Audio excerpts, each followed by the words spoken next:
Hi, friends. Forgive me for my time away from you. I had myself a little spring break moment that included an awesome trip to a city that will always hold a special place in my heart, the one and only Chicago. Chi-town? I lived my best life when I was out there. But first, I had to fly out of New York. Dun, dun, dun. Almost got on the wrong flight. Dex without his coffee? I wish that on no one. It's so obtuse. Anywho, for those stories and more, stay tuned. It's the Dex Vidal Show.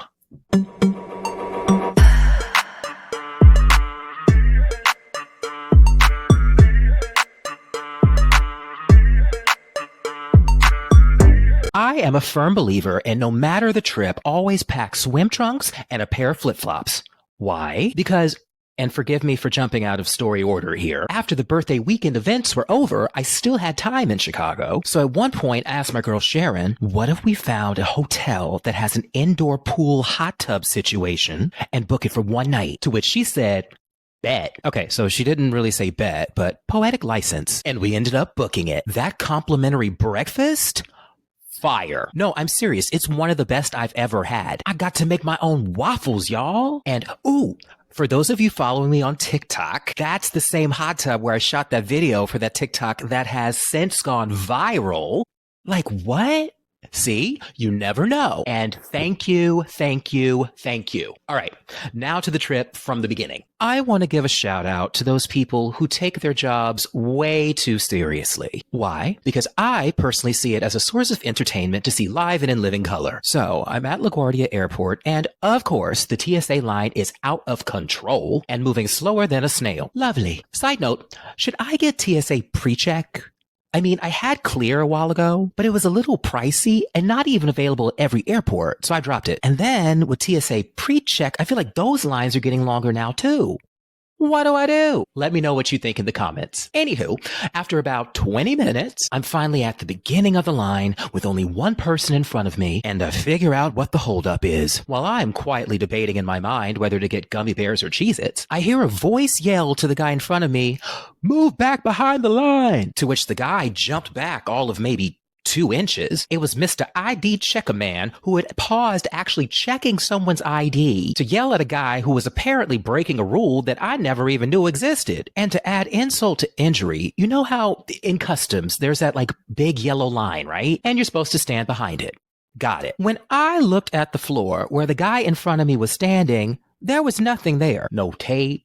No painted line, not even a sign, literally just the regular floor tiles. When I see this, I clearly reacted like, oh, wrong move on my part. Boarding pass scanner bro did not like that. He proceeded to pause his actual duties yet again to mean mug me for a good 30 seconds. Like, I don't know if he used to be the person doing the pat downs and got demoted. I don't know. I'm still curious though. But Mr. Man Guy, it is 5:30 in the morning and ain't nobody got time for that. We line people are just happy that we made it here and are functioning even at the bare minimum in this moment. And sure enough, when it was my turn, he took his time looking at my passport photo. And yeah, it was taken a few years ago at a local CVS. And yeah, I'm sure it looked wild, but I am me and planes don't wait. So Lego, LaGuardia, do better.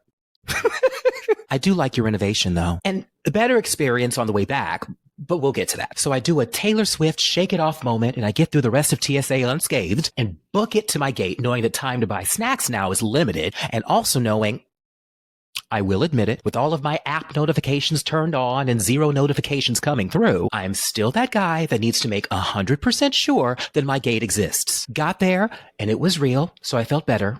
And they had just started boarding. Now, real talk, I'm balling on a budget in this situation, so I was in group 6. But even so, tell me why I took my sweet time going to the bathroom. Airplane toilets? Not my thing. Weird, I know.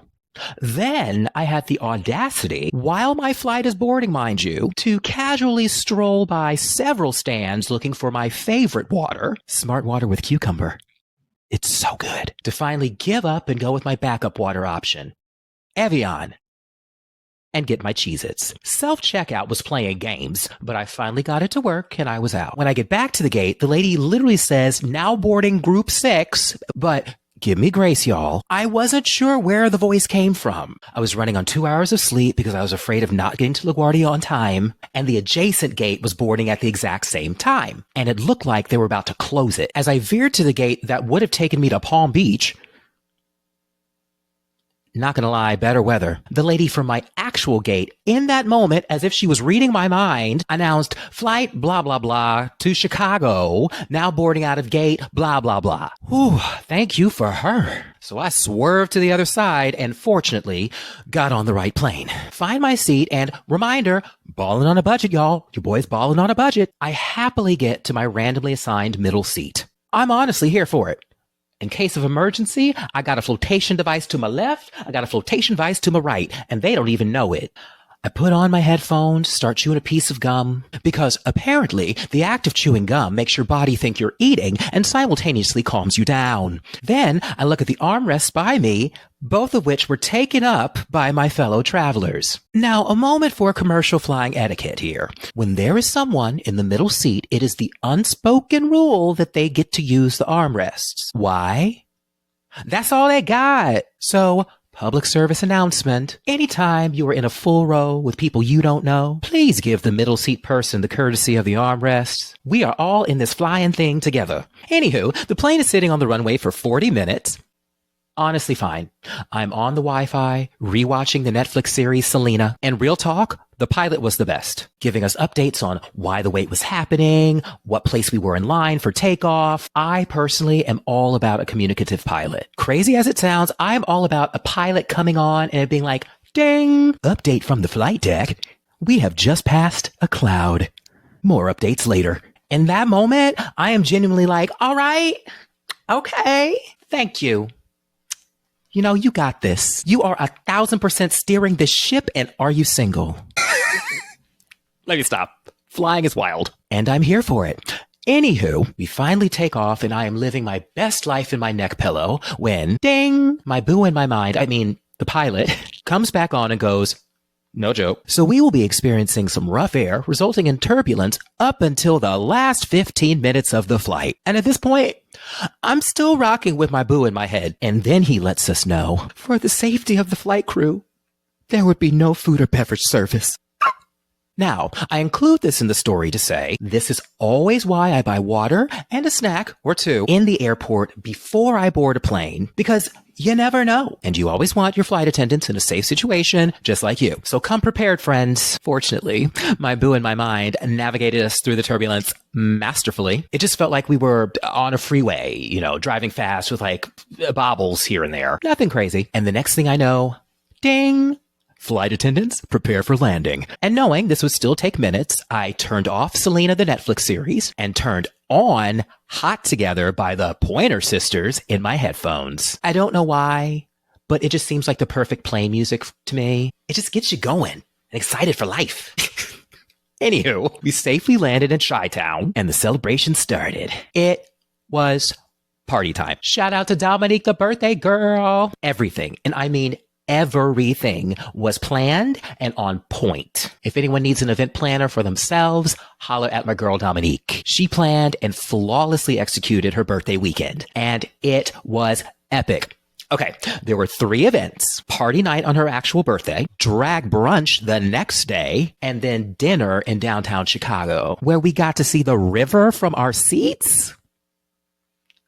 Everything. Shout out to Chef Bryant and the whole team at Broken Barrel where we stayed. It was perfect. So for my friends out there not familiar, let me put you on. This is an amazing space that has so much to offer if you're ever in Chicago. The main level is this cool, easy bar restaurant with life-changing food, y'all. Wings, they got them. And the sauces? Don't even get me started. Delish. And the sliders, I was out of my body. So on the main level, you've got that, and an area that doubles as an event space where I got to reconnect with friends from back in the day. Shout out to my girl Megan, who made the most gorgeous and delicious birthday cake. So above that, there are Airbnbs that are the best. All you need is there. And big group like us, doesn't matter. It felt like I was on the real world. Like there's one point when I'm in the hammock chair and I'm in one convo and then somebody comes downstairs or like enters from a different room. It literally felt like being in multiple scenes on a reality show. So good. Ooh, so there was also a setup outside on birthday night where a photographer would do photo booth style photo strips that were beyond fun. And we got to get both physical and digital copies. One of the best parts about that party, though, was when it was time to go home, all we had to do was go right back upstairs. No Ubers needed. And that was just event 1, y'all. Ooh. I think it's time for my first commercial break. Oh my God, I'm so excited. Y'all ready? Okay, here we go. Today's episode of the Dex Vidal Show is proudly brought to you by me. Yup, it's a one-man band over here. I feel like Prince. I'm over here playing all the instruments.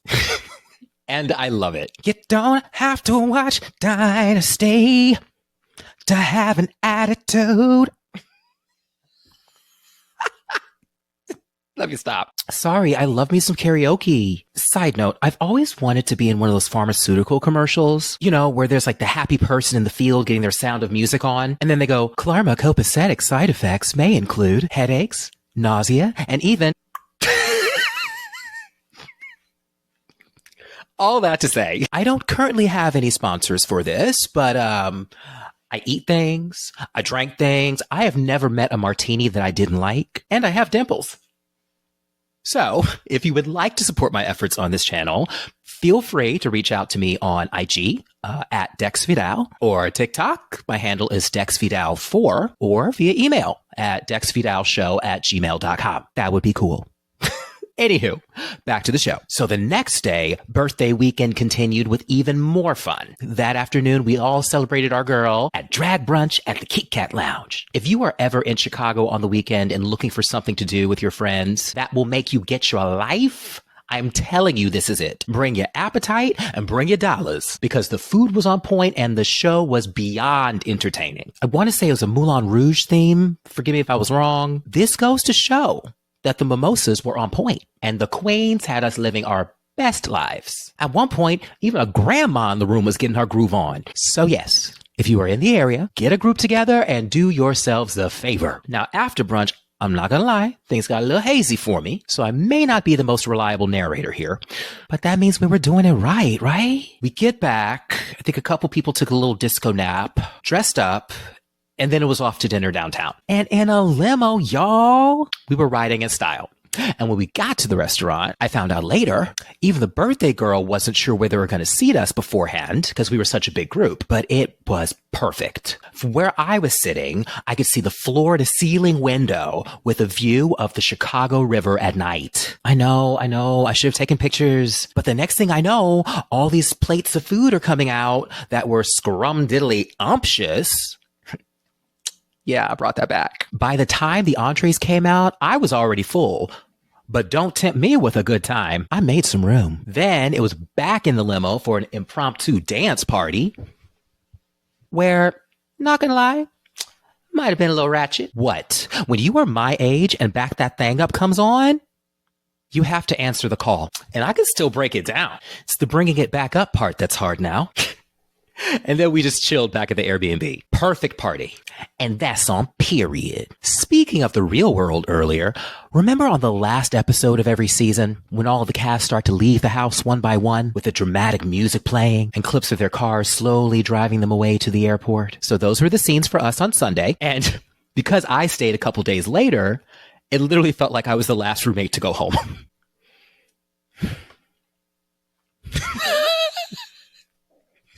But yep, it was time to fly back to New York. Thrilled to report that compared to my flight to Chicago, this experience was a complete 180. I'm at O'Hare and I almost missed the TSA line because as I was walking by, there were 0 people in it. Literally no line. And things just kept getting better from there. I had more than enough time to change into my lucky plane joggers, buy my water, my snack.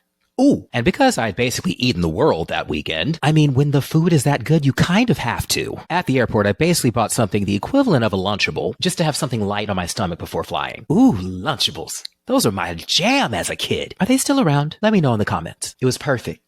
That little box with separate compartments for the crackers, meat, cheese and fruit. Exactly what I needed. Got on the plane. It wasn't a full flight, so the seat in the middle of my row was empty, and my seat ended up being my favorite, the aisle seat. Is it just me, or is that the best seat in a row? Or do y'all prefer the window seat? Or the middle seat? That would surprise me, but let me know your favorite. The flight was smooth, and Chicagoans are just so nice. At one point, the woman in my row complimented my joggers. And then at another point, another woman is obsessed with my $3 phone stand from Amazon. You see what I did there, Amazon? Yeah. If you would like to support, hit me up. Ooh. And when I ordered a Chardonnay, my flight attendant hooked me up. It was free, y'all. Don't worry, girl. I'm not going to tell. Secrets. So yeah, made it safely back home and am already thinking about my next adventure. Before I get out of here, I wanted to say thank you to all of you out there for liking, commenting, sharing, subscribing to the Dex Vidal Show here on YouTube. More episodes to come. And on that note, until next time, it's a done data. Bye.